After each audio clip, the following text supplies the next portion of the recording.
In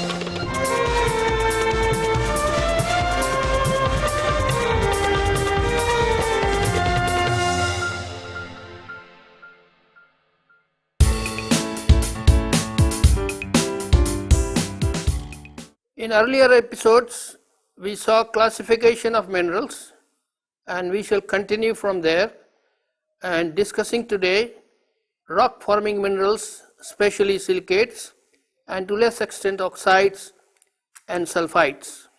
A very early estimate by Clark and Washington suggested that the upper 13 km of the Earth's crust has the following proportion of rocks: 95% igneous and metamorphic, 4% shale, 0.075 sandstone, and 0.025 limestone. Present estimates may be somewhat different. These rocks are composed of different minerals. There may be over 3,000 known species of minerals. However, around 450 mineral species may be somewhat common, but a smaller group is dominant in the rocks that constitute the Earth's crust. Our theme for this lecture is that dominant group of minerals that are essential to justify its name. Not more than 30 minerals and fewer families will come under this category. Significance of these minerals for a firm grasp of petrology is essential.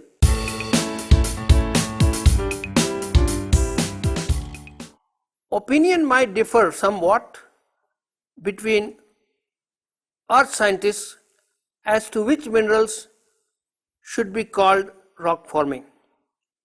Encyclopedia Britannica defines a rock forming mineral as any mineral that forms igneous, sedimentary or metamorphic rocks, and that typically or solely forms as an intimate part of rock forming processes.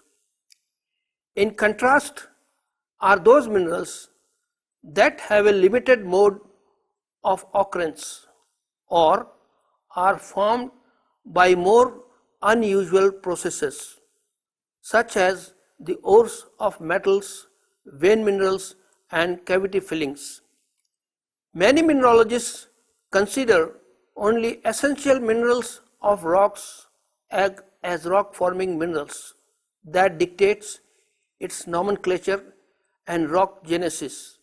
As per this, quartz, feldspars, and micas will be rock forming, but not clays and apatite, since clay is of secondary origin and apatite an accessory. Many would not include secondary minerals as rock forming minerals, as they were formed at a later stage than the original and obliterated its primary character. We will have to take a middle position in this respect. We would consider rock forming minerals as those making up the bulk of all the rocks that constitute the Earth's crust. Thus, pyroxene, plagioclase, and iron oxide minerals will be called rock forming minerals in a basalt. Calcite or dolomite would be rock forming for limestone, dolomite, even though they are non-silicate and of secondary origin. Similarly, quartz will be considered a rock forming mineral in rock quartzite, which is of metamorphic origin. Many of the rocks minerals in igneous and metamorphic rocks will be common to both the groups. For example, minerals in a granite will also appear in gneisses and granulites. There might be differences in the type and proportion of these in these two categories of rocks. Thus, in summary, we might then say that rock forming minerals are those handful of minerals that are very abundant and occur in a great majority of rocks that constitute the crust. Talking of igneous, metamorphic, their number at your stage will be hardly more than 8 to 12. With your increasing knowledge, you may extend them around 30, not more. These are the minerals which will decide the bulk chemistry of the rock and its nomenclature. Rock forming minerals in charnocite, a variety of granite under the microscope, is presented there.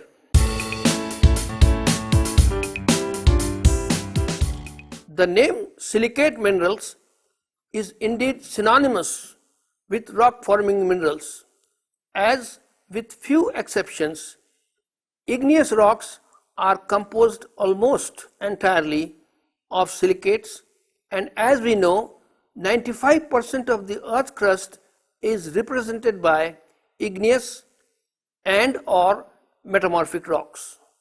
Few families dominate the common silicate minerals, including olivine, pyroxene, amphiboles, micas, feldspars, clay minerals and quartz, which of course is an oxide but generally goes along with the silicates. Now of late, we also know that rock crusts of other planets and moon are also silicates and oxides too.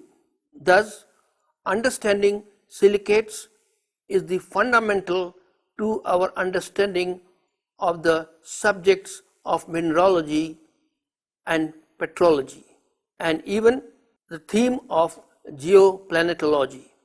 The fundamental unit of this versatile group is SiO4 tetrahedra, where Si is at the center and is linked to 4 oxygens at the corner of a tetrahedra. This linkage is considered to be 50% ionic and 50% covalent in nature.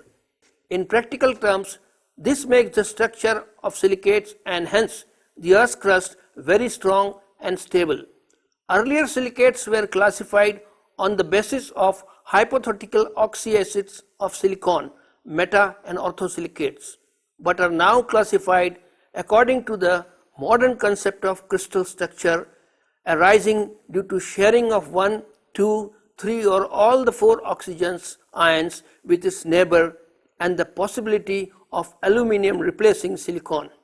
This creates an unusual diversity of structural configuration of silicate structures arising from various ways in which silicon oxygen tetrahedral units are related to each other. Thus, we have a number of types of silicate structure called nesosilicates, sorosilicates, cyclosilicates, inosilicates, single chain, inosilicate double chain, phyllosilicates and tectosilicates. Apart from SiNO and Al, other important cations like iron, magnesium, calcium, sodium, potassium, phosphorus, titanium and even some trace elements whose concentration is less than 0.1% become the part of these shared SiO4 units by substitution, so long as geometrical coordination and electrical neutrality principle are satisfied. The sequence in which the silicate minerals appear from a primary magma is best explained by the celebrated Bowen's reaction series elucidated by famous experimental petrologist N.L. Bowen in the early 1900s. Through his studies of silicate melts of simple 2 and 3 component phase diagrams, he suggested that common silicate minerals that crystallize out of basaltic magma could be divided into series called continuous and discontinuous reaction series.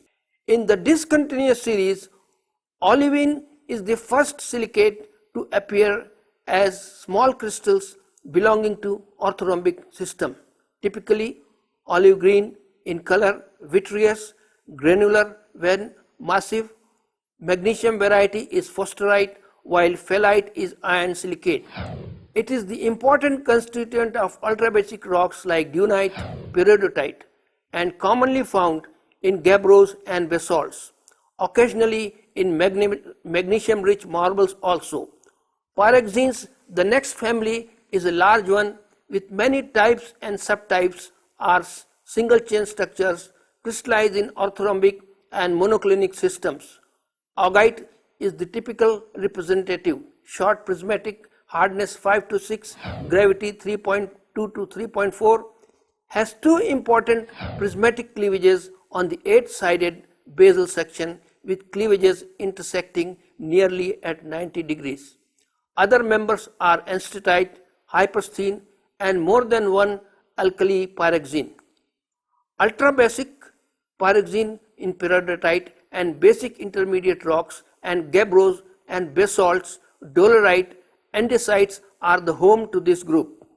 Amphiboles, the next group, are double chain structures with hornblende as the typical mineral, occurring as long prismatic crystals, and the two prismatic cleavages and fibrous or acicular, their cleavages intersecting at nearly 120 degrees on the basal 6-sided face. Amphiboles are characterized by hydroxyl ion and chemically are complex hydrated silicates of Mg, Fe, Ca, Al, ferric iron and sodium. Other members include cummingtonite, grunierite, tremolite, actinolite and the alkali group. These are more typical of metamorphic rocks like gneisses, schists and amphibolites. Tremolite is essentially found in metamorphosed limestones and actinolite in metamorphosed ultrabasic or basic igneous rocks.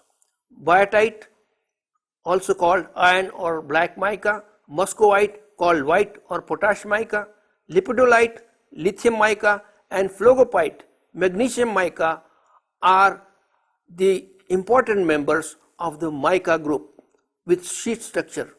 Like amphiboles, these also contain the hydroxyl group. These are most easily identifiable minerals due to their near transparency, foliated habit and shining luster. Schists and gneisses, pegmatites and other acid igneous rocks are the storehouses for muscovite and biotite. Phlogopite is restricted to magnesium-rich rocks like kimberlite. Lepidolite is found in pegmatites. Feldspars, the most important rock-forming minerals of the crust, dictate classification of rocks. These are framework alumina silicates of sodium, potassium, calcium and less commonly barium. Most common feldspars form solid solutions of three end members components of anorthite, albite and potassium feldspar.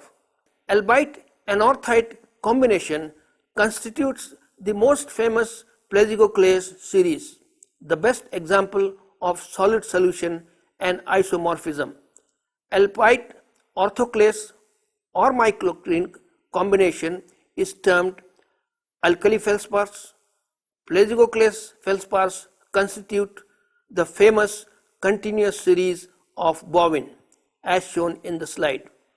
All the feldspars are of light shade. Orthoclase is flesh colored, grey or white.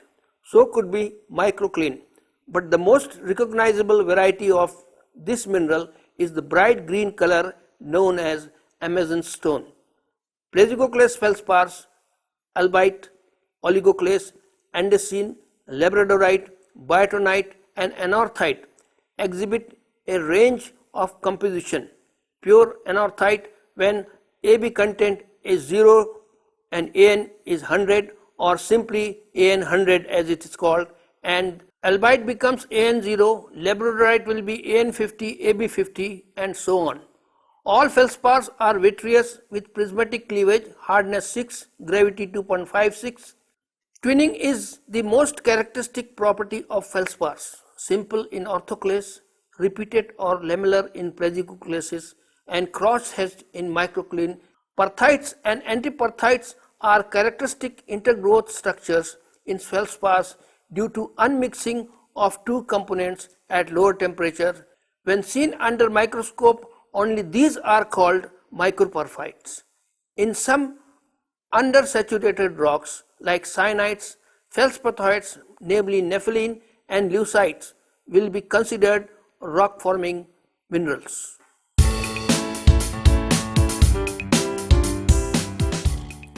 Mineralogy of the metamorphic rocks, namely schists, gneisses, granulites and marble, can be extremely diverse, since any kind of earlier rock can be subjected to metamorphic process, which takes place over a wide range of temperature and pressure. Yet, the list of commonest metamorphic minerals is not very large, as a large number of them have a wide stability field. We can divide metamorphic minerals into two groups. One, those are exclusively metamorphic mineral or nearly so, and those which also occur in igneous rocks. Common among the exclusive lists are the garnets, one of the most typical metamorphic minerals and easy to identify due to its cubic symmetry and forms. Grossularite, pink, olive green or yellow in color, and is typical contact and regionally metamorphosed of impure limestone. Brownish red spessartite, that is manganese garnet, is found in metamorphosed amine-rich sediments. Deep red colored and most common almandine is commonly found in medium grade pyritics metamorphic rocks. Deep crimson pyrope occurs in high grade Mg rich metamorphic rocks, while calcium aluminum garnet andradite is found in metasomatically altered limestone skarns. Emerald green uvarovite is found in chromium rich serpentinites. Alumina silicates too are characteristic of metamorphosed alumina rich sedimentary rocks. Kyanite, sillimanite and andalusite exhibit the best example of polymorphism. Triclinic kyanite is typically bladed in shades of blue, off-white and with dual hardness of 7 across and 3.5 along the blade, and occurs in regionally metamorphosed pelagic rocks.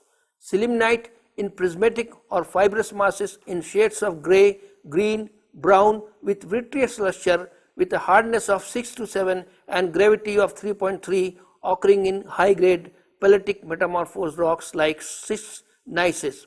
Andalusite is a typically low-grade argillaceous metamorphic mineral, orthorhombic in shades of white, pink and greys, hardness 7.5 but less when coated with mica.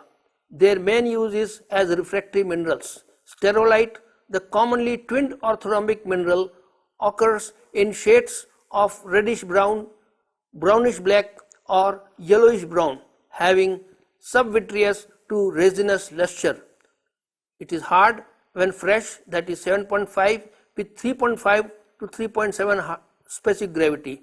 Occurs in metamorphosed iron-rich sediments. Among the green minerals, chlorite, serpentine and epidote, even actinolite and hornblende are mostly, which are hydrated silicates, are typical of metamorphosed mafic and ultramafic rocks and are characteristic features of green stone belts of the world, which are home to gold occurrences.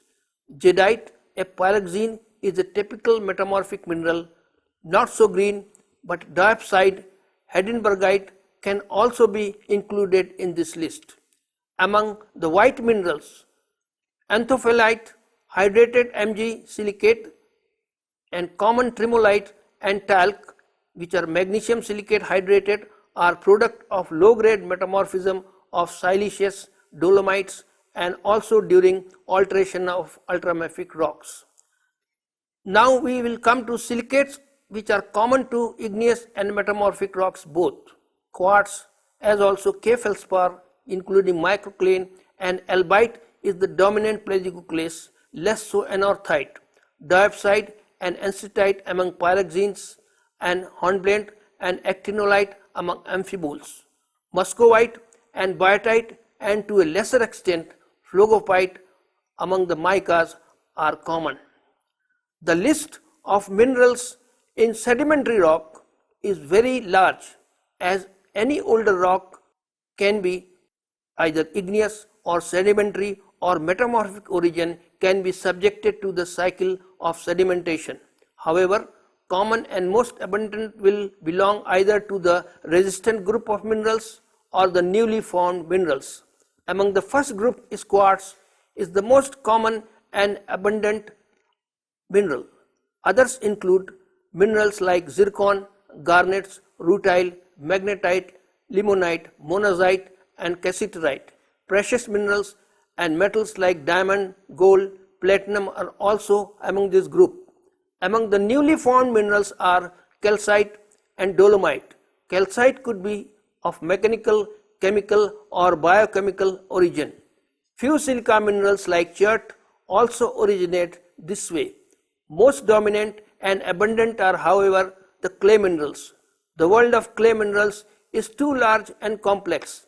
They are all hydrated alumina silicates with a layered structure, very fine grained down to colloidal dimension. There are 5 major groups: kaolinites, montmorillonites, illites, vermiculite and plagioclase. Kaolinites have 2 layered structure with no replacement of Al by Si but other cations. These are formed in acid environments by alteration of alkali feldspars. Montmorillonites, also called fuller's earth, originate by alteration of basic rocks in alkaline conditions, are 3-layered structure. Al hydroxyl unit sandwiched between Si4 O10 sheets. These have swelling properties due to variable C repeat in their structure and have tremendous cation exchange property. Space will not permit to describe illites, also called hydromicas, mostly clay-sized, muscovite or mixed layers of different groups, vermiculites and plagioclase. Other clay minerals include limonite, which means either goethite or hematite, bauxite including gibbsite and bohemite, and colophon, which is sedimentary apatite, and typical evaporate minerals, namely gypsum, anhydrite, calcite and halite.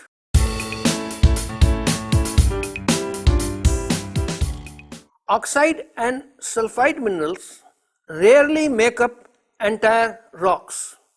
They occur more frequently as ore minerals under specialized geological conditions as ore minerals. However, briefly we shall consider some of them that do appear as rock forming minerals and more often as accessory minerals in silicate rocks. Among oxides, quartz is the most common as a rock forming mineral, abundant up to 12% in common rocks, especially acid igneous rocks and their metamorphic equivalents. In volcanic rocks like obsidian, pitchstone and metamorphic rock, namely quartzite, it can be up to 90%, either as quartz or as cryptocrystalline variety. Its hardness of 7, vitreous luster, conchoidal fracture and absence of cleavage are highly distinctive. It is ubiquitous, igneous, sedimentary and metamorphic rocks. All kinds of rocks are home to it. Cubic, strongly magnetic magnetite and ilmenite, both opaque and rather heavy, are routine accessories, but in basic, ultrabasic rocks may reach rock forming status. Trigonal corundum and octahedral spinel can attain the status of rock forming in selected rocks, the former with barrel shaped, pyramidal or granular form is the hardest, that is 9 hardness only after diamond, is found in alumina rich silica poor cyanides and in schists and metamorphosed impure limestone. Spinel is typically cubic, small octahedral crystals in shades of black and other dark colors, vitreous to glassy, and hardness of 7.5 to 8 and gravity of 3.5 is found in ultrabasic rocks, metamorphic alumina rocks, and that are low in silica and also in marble and pegmatites. Rutile, as reddish brown black crystals, is generally an accessory in cyanides and granites and their metamorphic equivalents, as also in pegmatites. Cassiterite, though an ore, can be significant in rare pegmatites. There are other oxides like those of Mn and chromium, but they are better known as ore minerals rather than rock forming. Among sulphides, the fool's gold, pyrite, having pale brass yellow color, occurring as well developed crystals, cubic or as pyritohedron, often twinned and striated, is also massive or globular, and stalactic is the only sulphide which has wide occurrence in hydrothermal, sedimentary or metamorphic, and even is found as accessories in igneous rocks. Marcasite, which is orthorhombic, is the polymorph of pyrite known as white iron pyrites, occurs in radiating concretionary masses as sedimentary hosted deposits. Other sulphides like chalcopyrite, galena, sphalerite, and higher ores of copper including chalcocite, bornite, covellite, and ores of molybdenum like molybdenite and pyrrhotite are exclusively ore minerals and are to be found as hydrothermal, contact metasomatic or sediment hosted deposits and later enriched by supergene processes. Many other sulphides like realgar, orpiment, stibnite are low temperature derivates and never make rock forming minerals and are not considered here.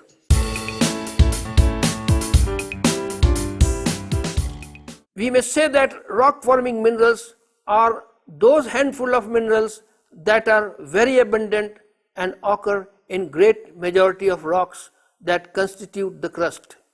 Talking of igneous, metamorphic, their number at your stage will be hardly more than 8 to 12.